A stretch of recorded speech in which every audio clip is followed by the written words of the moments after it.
Hola, me da gusto que me acompañes para estudiar juntos el Salmo 13, que primeramente notamos en su título, leemos al músico principal Salmo de David. Es otro de los salmos de David, y aunque no se nos indica directamente o claramente en qué situación se encontraba David, el texto nos va a mostrar que seguramente fue cuando el rey Saúl lo estaba persiguiendo. Y entonces él va a describir esto en los versículos que tenemos por delante, y con esto va a iniciar. Y quiero que notemos cómo este salmo de 6 versículos lo podemos dividir en 3 grupos de 2 versículos, en pares. En el primer par de versículos vamos a encontrar el llanto de David. En el segundo par de versículos vamos a ver la oración de David. Y en el tercer grupo, los versículos 5 y 6, vamos a encontrar el canto de David, o también pudiéramos ver su alegría. Al inicio del Salmo, David comienza preguntando ¿hasta cuándo? Y vamos a encontrar que al final del Salmo él contesta su propia pregunta como si fuera la respuesta a su pregunta ¿hasta cuándo? Es cantaré. Y entonces lo que queremos ver es cómo el cristiano puede gozar esto que gozaba también David, cómo él podía estar en una situación tan difícil y él podía llegar como si fuera a la cima de la montaña y poder ver qué era lo que Dios estaba haciendo, cómo Dios estaba obrando, y él podía llegar hasta tener la fuerza y el ánimo para cantar. Y entonces él va a preguntar en los primeros 2 versículos en 4 ocasiones la misma pregunta: ¿hasta cuándo? En el versículo 1 lo encontramos 2 veces: ¿hasta cuándo, Jehová? ¿Hasta cuándo esconderás tu rostro de mí? Y también 2 veces en el versículo 2: ¿hasta cuándo pondré consejos en mi alma? ¿Hasta cuándo será enaltecido mi enemigo sobre mí? Así que notemos estos primeros 2 versículos y cómo es que en estos versículos él se pregunta, o más bien hace la pregunta ¿hasta cuándo? Y tiene que ver con el abandono que él siente por parte de Dios, tiene que también ver con el sufrimiento de tristeza que él siente, y también con su enemigo y la preocupación que él tiene que su enemigo sea enaltecido sobre él. Y él pregunta en la primera vez que hace esta pregunta: ¿hasta cuándo, Jehová? ¿Me olvidarás para siempre?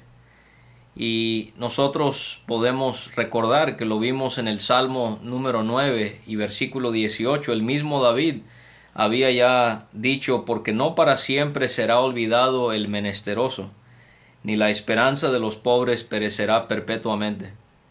Pero ahora, en otra situación adversa, quizás David está dudando otra vez de Dios y está mostrando que él considera que por las circunstancias que él está viviendo, quizás Dios le ha olvidado.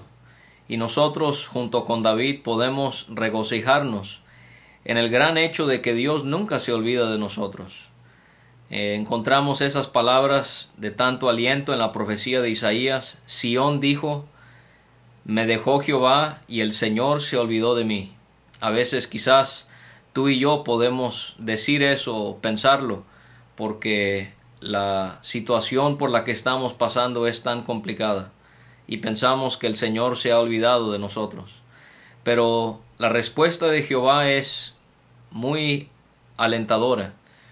Y él pregunta: ¿se olvidará la mujer de lo que dio a luz para dejar de compadecerse del hijo de su vientre? Y la respuesta es: aunque olvide ella, yo nunca me olvidaré de ti. Y también hay palabras en el Nuevo Testamento que nos animan y fortalecen. Por ejemplo, en Hebreos 13:5 el escritor dice, citando palabras de Dios: no te desampararé ni te dejaré. Así que, aunque a veces podemos preguntar si Dios se ha olvidado de nosotros, la respuesta es que no. La segunda pregunta que él hace en el versículo 1 es: ¿hasta cuándo esconderás tu rostro de mí? La luz del rostro de Dios brillando sobre una persona era de mucha importancia para el pueblo hebreo. Era una forma de describir a Dios acompañando a uno y también mostrando aprobación hacia uno. Pero aquí él considera que lo que él está padeciendo le haría pensar que Dios ha escondido su rostro de él. Y entonces podemos ver cómo, así como con David sucede con nosotros, Dios a veces sí esconde su rostro, pero Él nunca se olvida de nosotros. Y Él puede esconder su rostro por muchas razones, pero hay dos que me vienen a la mente en esta ocasión, y son que Dios a veces, Él puede esconder su rostro de nosotros desaprobando alguna actitud o alguna falta en nuestra vida. Pero también Dios puede esconder su rostro porque Él quiere probarnos, porque Él quiere enseñarnos algo. Y creo que un ejemplo muy claro de eso lo podemos encontrar con María y Marta, las hermanas de Lázaro. Ellas le mandan avisar al Señor que su amigo, a quien Él ama, Lázaro, había enfermado. Y el Señor, en vez de ir inmediatamente, Él espera. Lázaro muere, Él no va inmediatamente, espera, y Él llega 4 días después de que Él ya había muerto. Pero la Escritura hace muy claro que el Señor había esperado porque Él amaba a María y a Marta. Y entonces así hay circunstancias en nuestra vida en donde quizás no podemos ver como si fuera el rostro de Dios porque la circunstancia por la que estamos pasando es tan complicada, pero Dios sí está ahí con nosotros, no se ha olvidado de nosotros. Él a veces como si fuera esconde su rostro porque Él quiere ver cómo vamos a reaccionar o Él quiere enseñarnos algo que nos ayude para el resto de nuestra vida. Pasamos al versículo 2 donde David hace una tercera pregunta: ¿hasta cuándo pondré consejos en mi alma con tristezas en mi corazón cada día? O sea, él está preguntándole a Dios: ¿hasta cuándo voy a tener que tener estos pensamientos que me digo a mí mismo o que pienso dentro de mí, que traen tristezas a mi corazón cada día? Y el problema con David, ¿cuál fue aquí? Que él se estaba enfocando en sus problemas y él se estaba enfocando en su propio consejo. Y vamos a notar cómo todo cambia radicalmente cuando David quita su enfoque de sí mismo y lo pone en Dios. Él estaba dejando que las emociones pudieran controlar su mente y hasta su perspectiva acerca del trato que Dios le estaba dando. Y así nosotros a veces, las emociones obviamente son muy importantes. Dios nos ha hecho seres emocionales. El problema es cuando permitimos que las emociones nos dominen o cuando cambian nuestra perspectiva sobre la vida y sobre Dios. Y nunca debe ser así. Y vamos a encontrar cómo hay este cambio en David. Y él hace otra pregunta, una cuarta pregunta: ¿hasta cuándo será enaltecido mi enemigo sobre mí? Ahora, aquí es donde podemos quizás notar que se está refiriendo al acoso por parte de Saúl, porque él era su enemigo. En 1 de Samuel capítulo 24 y versículo 9, y en el capítulo 26 versículo 8, ahí es mencionado Saúl como enemigo de David. Otra vez, no se está enfocando en Dios, primero se enfoca en él, en sus consejos, en su sentir, ahora se va a enfocar en sus enemigos. Y como que pareciera que aquí entra el orgullo de David y él piensa que si sus enemigos son enaltecidos por encima de él, esto va a manifestar que ellos estaban en la razón y que él estaba equivocado. Y muchas veces podemos pensar de esa manera. Podemos ser como los amigos de Job. Y a veces pensamos que las circunstancias de la vida reflejan el estado espiritual de una persona. En otras palabras, si una persona está sufriendo humillación, pensamos que esa persona está siendo muy claramente desaprobada por Dios. Y a veces pensamos que porque alguien está experimentando victoria o exaltación, que esa persona está siendo aprobada por Dios. Y eso es algo que no podemos definir de esa manera siempre. A veces sí lo indica, pero no siempre. Y podemos encontrar que David es un ejemplo de ello. Dios no se agradaba en Saúl, él se agradaba en David, mas sin embargo Dios permitió que David pudiese, como si fuera, estar allá abajo en el valle, mientras Saúl gozaba de estar en la cima del monte con el poder y la autoridad sobre él. Entonces, en los primeros 2 versículos tenemos el llanto de David. Y David nos es ejemplo sobre a dónde es que nos debe llevar el llanto. El llanto lleva a David a la oración. Lo pone de rodillas. Y en los versículos 3 y 4 él va a orar. Y él va a decirle a Jehová: mira, respóndeme, oh Jehová Dios mío. De lamentarse, David pasa ahora a la oración.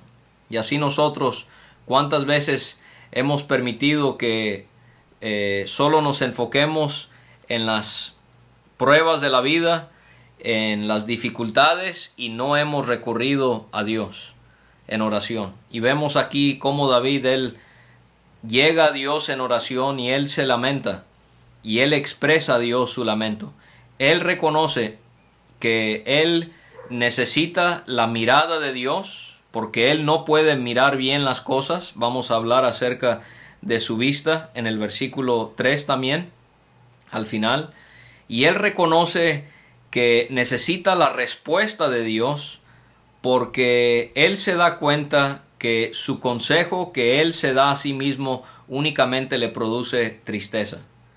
Y entonces aquí es donde cambia. En vez de mirarse a sí mismo, en vez de mirar a sus enemigos, él ahora mira a Dios.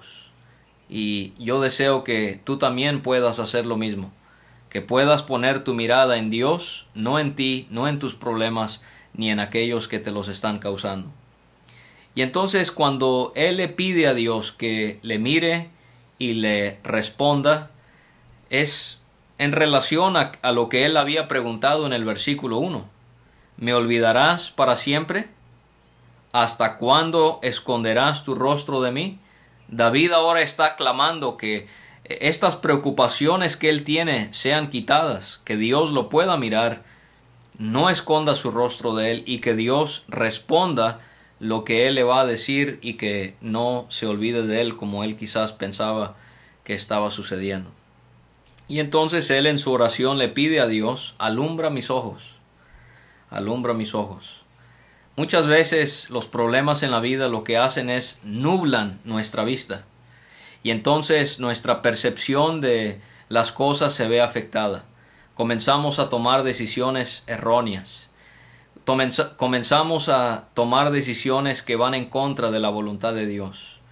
Y nosotros, como David, cuando estamos en ese lugar tan oscuro, cuando estamos pasando por una prueba, es cuando tenemos que pedirle a Dios que Él alumbre nuestros ojos. Había mucho por lo que él estaba pasando que él no entendía, pero él, por ejemplo, en otros salmos, él habla de cómo Dios le alumbraba.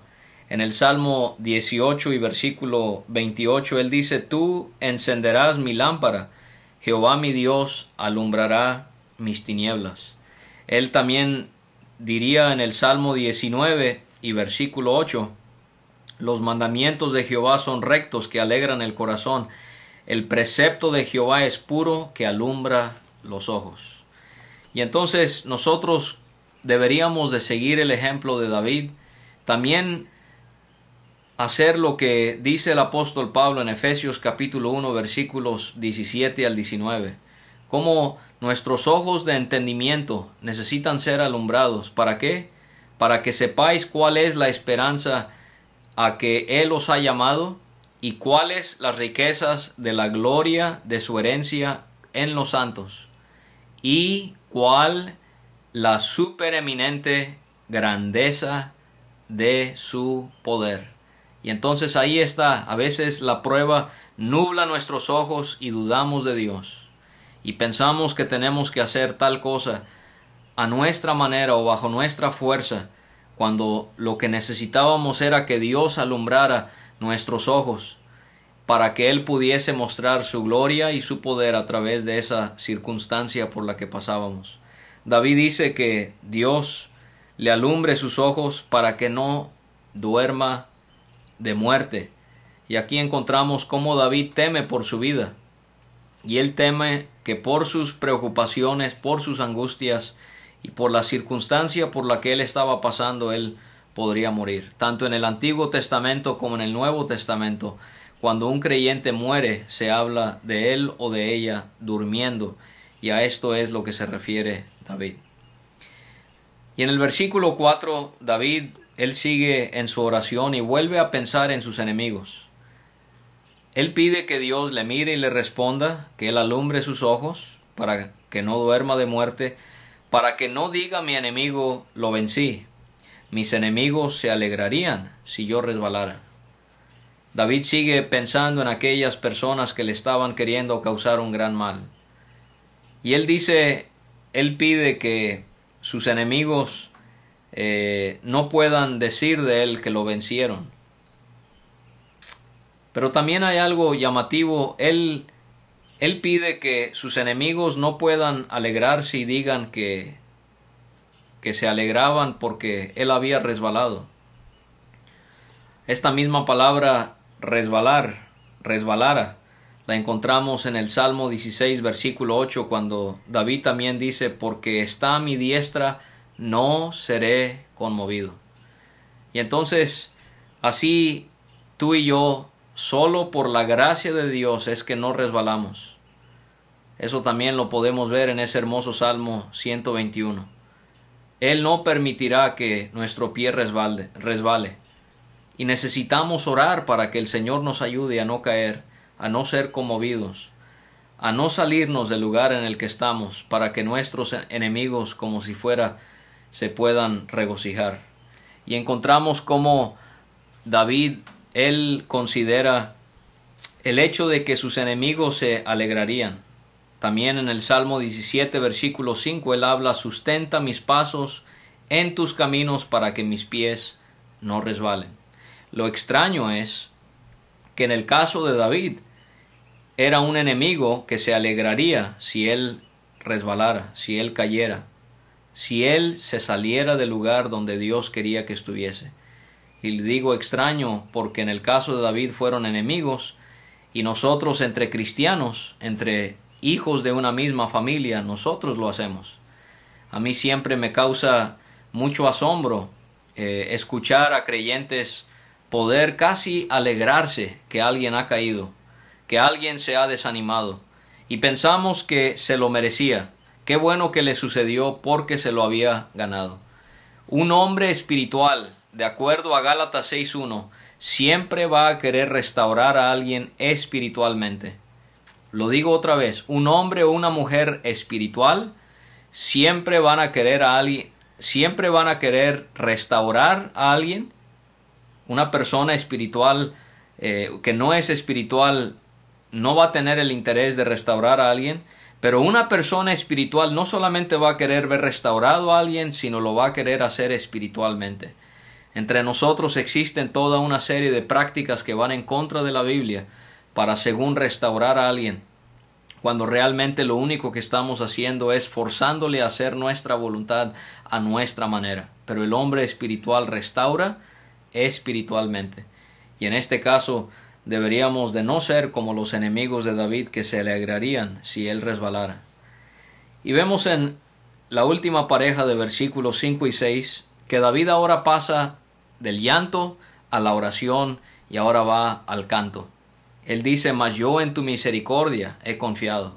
Él ahora pone toda su confianza en Dios. Y él se da cuenta que la manera en la que Dios está obrando es para su propio bien. Y él puede ver algo que también nos puede animar a nosotros. Que la misericordia de Dios es mucho más grande que nuestros enemigos y el poder que ellos tengan. Y David se regocija y se admira en la misericordia de Dios, y él entonces confía en Dios. Mi corazón se alegrará en tu salvación. David él podía ahora utilizar sus emociones para bien. Sus emociones le habían hecho dudar de Dios. Ahora él habla de su corazón alegrándose en la salvación de Dios. Y cómo él en los versículos 1 a 4 se había enfocado en su salvación, en sí mismo, en lo que él podía hacer, en sus consejos. Ahora él está confiando y alegrándose en la salvación que Dios le podía dar. Él habla también acerca del gozo de la salvación de Dios en su vida al ser perseguido en el Salmo 9:14, para que cuente yo todas tus alabanzas en las puertas de las hijas de Sión y me gocé en tu salvación. Dios a cada rato nos está salvando, nos está rescatando de pecado, de pruebas, de necesidades, de accidentes, de todo tipo de situaciones. Y nosotros como David podemos regocijarnos en eso. Y él entonces dice en el último versículo 6, cantaré a Jehová, cantaré a Jehová. Santiago dice que si alguien se encuentra alegre, que cante. Y entonces esta es una de las maneras en las que podemos alabar a Dios, cantando. ¿Y por qué lo hacemos? Porque nos alegramos. No solamente por su poder, su majestad, su gloria, cantamos también por causa de lo que Cristo hizo por nosotros, pero también cantamos. ¿Cuántos cánticos en la Biblia se vieron enfocados en personas repasando el pasado y pudiendo ver cómo Dios a través de su poder los pudo ir librando? Y así nosotros podemos cantar de las maravillas que Dios ha manifestado en su vida. Y David da la razón por la que él puede cantar. ¿Por qué? Porque me ha hecho bien. ¿Podemos decir nosotros lo mismo? A pesar de todo lo que sufres, lo que sufro yo, lo que sufrimos todos, Jehová nos ha hecho bien. Esto no significó que los problemas y los peligros de David habían desaparecido. Ahí estaban. Saúl todavía le estaba acechando. David, el cambio que hubo fue que ahora estaba enfocado en Dios y él sabía que pase lo que pase, Dios es bueno, Él me ha hecho bien y yo puedo confiar en Él. Tú puedes confiar en Él. Hazlo hoy y Dios te va a ayudar para que el día de mañana y pasado y el resto de tu vida no te enfoques en tus problemas, no te enfoques en solamente clamar o quedarte en el llanto, sino que tú puedas orar, confiar en Dios y al final de cuentas sentir alegría y poder cantar por las maneras en las que Dios te ha bendecido. Dios te prospere con esta palabra sobre el Salmo número 13. Hasta